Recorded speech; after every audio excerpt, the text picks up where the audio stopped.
Nyuwun kawigatosanipun bilih acara tirakatan badhe kawiwitan. Matur nuwun. Bismillahirrahmanirrahim. Assalamualaikum warahmatullahi wabarakatuh. Kula nuwun. Mugi sih wilasa saha berkahing Gusti ingkang Maha Kawasa tansah kapatedhakna dumateng panjenengan sedaya lan kula.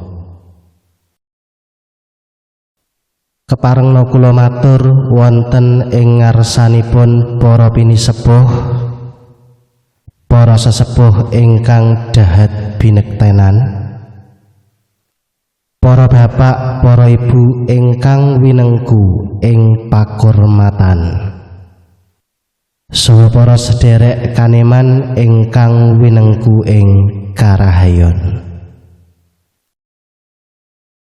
Marwakani atur sumangga tansah kula dherekaken ngonjokaken raos puji syukur wonten ing ngarsanipun Allah Subhanahu wa taala ingkang sampun paring kanugrahan awujud punapa kemawon satemah ing wanci dalu punika kula lan panjenengan sedaya saged pepanggihan wonten ing papan punika kagem nglaksanani tirakatan minangka salah setunggaling upaya kangge mengeti dinten kamardikan negari Republik Indonesia ingkang kaping 18 kanthi wilujeng kinayoman ing karahayon. Sholawat saha salam mugi tansah kaaturaken dumateng Nabi Agung Muhammad sallallahu alaihi wasallam ingkang panjenengan kula anti-anti syafaatipun benjing wonten ing yaumul kiamah. Para rawuh ingkang kinurmatan, keparengna kula minangka pambiwara ngaturaken urut-urutaning lampah tata cara tirakatan ing dalu punika. Tata cara ingkang angka setunggal inggih punika pambuka. Tata cara ingkang angka kalih inggih punika ngumandangaken lagu kebangsaan Indonesia Raya. Tata cara ingkang angka 3 pandonga. Tata cara ingkang angka sekawan atur pambagi harja. Tata cara ingkang angka gangsal pamaosing pesan perjuangan kamardikan Republik Indonesia. Tata cara ingkang angka 6 inggih punika panutup. Para bapak, para ibu ingkang kinurmatan, mekaten urut-urutaning lampah tata cara tirakatan ing dalu punika. Salajengipun panjenengan sedaya kasuwun mugia kersa lelenggahan ngantos dumugining purna. Matur nuwun. Para rawuh ingkang kinurmatan, tata cara ingkang angka setunggal inggih punika pambuka. Sumangga kula dherekaken mbikak acara tirakatan ing dalu punika kanthi waosan basmalah sesarengan. Bismillahirrahmanirrahim. Mugi-mugi kanthi pambuka ingkang sae lampahing acara tirakatan sageta gangsar ing purna madya dumugining wasana.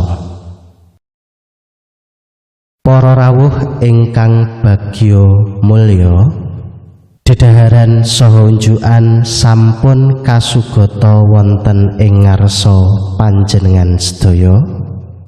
Awit saking menika panjenengan sedaya kasuwun hangrahapi kanthi merdekaning penggalih.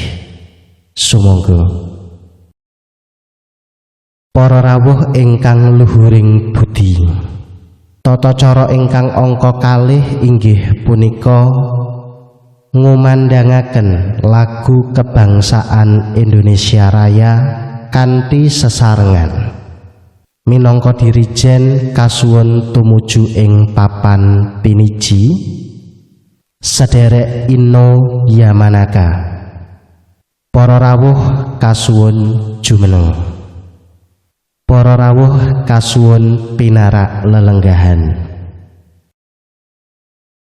Para rawuh ingkang kinurmatan, tata cara ingkang angka 3 inggih punika pandonga.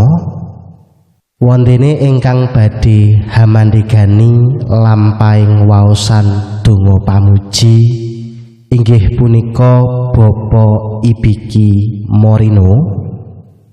Katur dumateng Bapak Ibiki Morino, wekdal kula aturaken sumangga.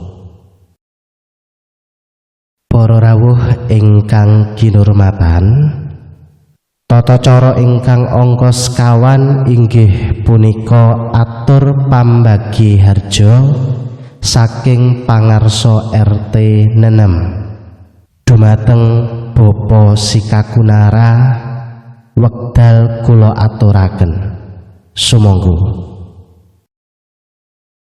Para rawuh ingkang kinurmatan, tata cara ingkang angka gangsal inggih punika pamaosing pesan perjuangan kamardikan Republik Indonesia ingkang badhe kaaturaken dening Bapak Hiruzen Sarutobi dumateng Bapak Hiruzen Sarutobi, wekdal kula aturaken sumangga.